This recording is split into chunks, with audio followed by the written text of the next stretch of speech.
تو بہت سخی ہے امام حسین، جو ان کے ذکر کی محفل، پورا خاندان ہی سخی، پورا خاندان ہی سخی، جو ان کی محفل سجاتے ہیں ان کی مرادیں پوری ہوتی ہیں۔ ہندوستان میں اس واقعے کو غالباً علامہ ارشد القادری علیہ رحمہ نے لکھا ہے۔ ہندوستان میں ایک مسلمان کا گھرانہ تھا، اور عاشورہ کے دن وہی جو سنیوں کے یہاں نیاز فاتحہ کا اہتمام ہوتا ہے وہ سب اہتمام چل رہا تھا۔ پڑوس میں ایک ہندو عورت رہتی تھی۔ اس ہندو عورت نے اپنی پڑوسن سے پوچھا کہ بھابھی کیا بات ہے، آج آپ کے گھر میں کچھ الگ سا ماحول لگ رہا ہے؟ تو انہوں نے کہا کہ ہاں، ہمارے نبی کے نواسے آج محرم کی 10 تاریخ ہے، میدان کربلا میں وہ شہید ہوئے، تو آج ہم نے ان کی نیاز کی شربت کی محفل رکھی ہے، بچوں میں ہم تقسیم کرتے ہیں، لوگوں کو کھلاتے پلاتے ہیں۔ تو اس ہندو عورت نے پوچھا کہ بھابھی یہ بتائیں کہ یہ امام حسین آپ کے جو نبی کے نواسے ہیں، کیا ہے ان کی، کیا شان ہے، کیا خاندان یہ ہے؟ تو اب اس نے بتانا شروع کیا کہ حضور علیہ السلام کی ایک بیٹی تھی اور ان کے یہ بیٹے تھے، وہ بیٹی بڑی سخی تھی، ان کے دروازے پر جو بھی مانگنے کے لیے آتا وہ کبھی انکار نہیں کرتی تھی، دے دیتی تھی۔ بلکہ ایک عید کے دن ایک عورت آئی ان سے ملنے کے لیے، عید کا سلام کرنے کے لیے، تو اس کی گود میں ایک بچہ تھا، اس بچے کے کپڑے پھٹے ہوئے تھے، تو ہمارے نبی کی بیٹی سیدہ فاطمہ نے پوچھا کہ بی بی تیرے بیٹے کے کپڑے کیوں پھٹے ہوئے ہیں؟ تو کہا کہ ہم لوگ غریب ہیں، میں آپ کو اس لیے سلام کرنے آئی ہوں۔ سلام کرنے کا ایک مقصد ہے، اور دوسرا مقصد یہ ہے کہ آج عید کا دن ہے، آپ نے اپنے بچوں کو نئے کپڑے پہنائے، تو نئے کپڑے پہنانے سے پہلے جو کپڑے پرانے آپ نے اپنے بچوں کو پہنائے تھے، تو میرا بچہ بھی آپ کے بچوں کے ہم عمر ہے، تو جو اتارا کپڑا ہے وہ اتارن لینے آئی تھی کہ کم از کم حسنین کا اتارا پہنا دوں گی، عید کے دن پھٹے کپڑوں سے تو اچھا ہی ہے کہ حسنین کا اتارا پہنا دوں گی۔ بی بی نے اتنا سنا، سیدہ فاطمہ نے سنا تو اپنی کنیز کو آواز دی، اور دونوں شہزادے سو رہے تھے، ان میں سے ایک کو اٹھایا، کنیز آئی تو کنیز سے فرمایا کہ جو کپڑے ہم نے کل پہنائے تھے شہزادے حسین کو وہ لے آؤ۔ جب وہ کنیز لے کر آئی تو اتنے ٹائم میں جو عید کے دن کپڑے امام حسین کو پہنائے تھے وہ اتارے، اور وہ اتار کر جو نئے کپڑے تھے وہ اس غریب کو دے دیا، اور جو پرانے کپڑے تھے وہ پہنا دیا۔ اس عورت نے کہا میں نئے مانگنے نہیں آئی تھی، میں تو پرانے مانگنے۔ کہا ہمارے گھر کی ریت یہی ہے کہ ہم اچھا اوروں کو دیتے ہیں، اور جو کم اچھا ہوتا ہے وہ اپنے لیے رکھتے ہیں، لے جاؤ۔ تو اس طرح کی بہت سی داستانیں اس نے سنائی، امام کی سخاوت وغیرہ وغیرہ، کہ ایک مرتبہ امام حسین کے دروازے پر ایک مسافر آیا، اور مسافر نے آ کر کے صدا لگائی کہ میں مسافر ہوں، امام مجھے عطا کریں، کچھ دیجئے، مجھے بھیک دیجئے۔ اندر سے کوئی جواب نہیں آیا، دھیان دینا ذرا، توجہ کرنا، اندر سے کوئی جواب نہیں آیا۔ تو اس سائل نے شعر کہنے شروع کیے، اے امام آپ نے دیر کر دی بھیک دینے میں، اب میں خالی ہاتھ جاؤں گا واپس تو لوگ مجھ سے پوچھیں گے کہ سخی کے در گیا تھا اس نے کیا دیا۔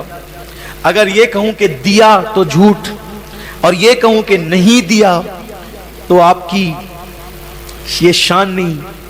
بس اس نے یہ شعر کہہ کہ وہ چپ ہوا۔ امام نے اس دور میں اس کو 10,000 درہم بھجوائے۔ کتنے؟ 10,000 چاندی کے سکے، اور ساتھ میں شعر لکھا، اے سائل یعنی مانگنے والے تو نے جلدی کر دی ہے، اے سائل تو نے جلدی کر دی ہے، تو نے انتظار نہیں کیا، اگر تو انتظار کرتا تو اس سے بہت کچھ میں دیتا، لیکن تو نے عجلت کی، گھائی مچائی تو نے، اس لیے میں نے اتنا ہی دیا۔ کتنا؟ 10,000، اتنا ہی دیا، بہت تھوڑا ہے یہ، اس لیے اب بھول جا کہ تو نے کچھ ہم سے مانگا تھا، اور ہم بھی بھول جاتے ہیں کہ ہم نے کچھ دیا ہے، اس لیے کہ جو دیا ہے وہ ہم نے اپنی شان کے مطابق نہیں دیا ہے، 10,000 دے کر کہتے ہیں کہ تو یہ مت کہنا کہ تو نے مانگا اور یہی مت کہنا کہ ہم نے دیا، اگر تو جلدی نہیں کرتا تو اس سے بہت زیادہ دیتا. اور جس کا کم اتنا ہو اس کا زیادہ کتنا ہو، جس کا کم اتنا اس کا، یہ ہے ان کی سخاوت، یہ ان کی شان ہے.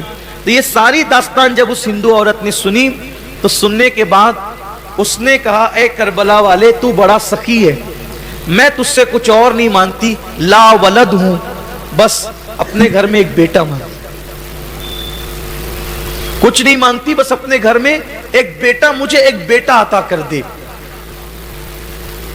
علامہ ارشد القادری علیہ رحمہ لکھتے ہیں یہ کہہ کہ وہ رو پڑی اور اس کے بعد آئندہ ماہ محرم آنے سے پہلے پہلے اللہ تعالیٰ نے اس کے گھر میں اولاد عطا کر دی. پھر بزرگوں نے کہا، بزرگوں کے اقوال انہوں نے نقل کیے کہ آج بھی، یعنی جب تک یہ بات لکھی کہ آج بھی، حالانکہ وہ خاندان برہمن خاندان ہے، مگر امام حسین علی جدی علیہ السلام کا جیسے ہم لوگ ذکر کرتے ہیں اور ان کا اہتمام کرتے ہیں، وہ لوگ بھی اس کا اہتمام کرتے ہیں. ان کا ماننا یہ ہے کہ ہمارے گھر میں جو اولاد ہوئی ہے وہ امام حسین کے صدقے میں ہوئی. اور ابھی بھی امام علی مقام کی یہ کرامت ہے کہ جب ان کی شہادت پڑھی جائے، ان کا ذکر کیا جائے، ان کی محفل سجائی جائے، انسان جو مراد اپنے دل میں لے لیتا ہے آنے والے سال سے پہلے اللہ اس کی مرادیں پوری فرما دیتا ہے. یہ امام حسین علی جدی علیہ السلام کے ذکر پاک کی برکت ہے. کیونکہ بات یہ ہے کہ یہ گھرانے کو اللہ نے جتنی سخاوت دیا ہے اتنی سخاوت اللہ تعالیٰ نے کہیں نہیں دی. اس گھرانے کے اندر اللہ تعالیٰ نے جو سخاوت رکھی ہے وہ سخاوت کا جذبہ کہیں اور آپ نہیں پائیں گے. میرے پیارے آقا صلی اللہ علیہ وسلم کے پیارے دیوانوں، اس لیے آپ اپنے گھر میں امام حسین کی محفل کا انعقاد کیجئے، گھر والوں کو لے کر کے بیٹھیے، ہو سکے تو ماہ محرم کا پروگرام لگائیے، ماہ محرم کا پروگرام لگا کر کے سنیے اور درود شریف کا ختم رکھیے، قرآن شریف کی تلاوت کیجئے، روزوں کا اہتمام کیجئے. اور یہ جو واٹس ایپ پر سارے خرافات چل رہے ہیں، یہ نہیں ہونا چاہیے، وہ نہیں ہونا چاہیے، سب کو چھوڑیے. اس لیے کہ ہماری قبر میں ہم اکیلے جائیں گے اور دوسرے اپنی اپنی قبروں میں اکیلے جائیں گے. یاد رکھیے، میں اور آپ کیا، سیدنا فاروق اعظم جیسی ہستی نے کہا کہ یا علی آپ کی بیٹی ام کلثوم کا نکاح کر دیجئے، تو مولا مشکل کشا نے کہا کہ وہ اس کی عمر بہت چھوٹی ہے، چھوٹی عمر کی ہے وہ. اب آپ اندازہ کریں حضرت ام کلثوم کی عمر کتنی کم رہی ہوگی. حضرت علی مرتضیٰ سے فاروق اعظم رضی اللہ تعالیٰ عنہ کی عمر کم و بیش 18 سال زیادہ تھی. کتنے سال؟ حضرت علی سے حضرت عمر کی عمر کتنی زیادہ تھی؟ کم و بیش 18 سال. تو جب حضرت علی سے ان کی عمر اتنی زیادہ تھی تو ام کلثوم سے کتنی زیادہ رہی ہوگی ان کی عمر؟ اس کا اندازہ آپ کر سکتے ہیں. لیکن جب مولا مشکل کشا نے کہا کہ ام کلثوم کی عمر چھوٹی ہے تو فاروق اعظم نے کہا کہ آپ یہ نہ سمجھیں کہ میں جو ہے وہ کسی شوق اور عیش و عشرت کے لیے نکاح کرنا چاہتا ہوں، میں تو صرف اس لیے نکاح کرنا ہوں کہ اللہ کے رسول علیہ السلام نے فرمایا کلو نسب و سبب ینقطع الا نسبی و سبب، کہ ہر رشتہ داری قیامت کے دن منقطع ہو جائے گی الا نسبی و سببی، لیکن میری رشتہ داری قائم رہے گی.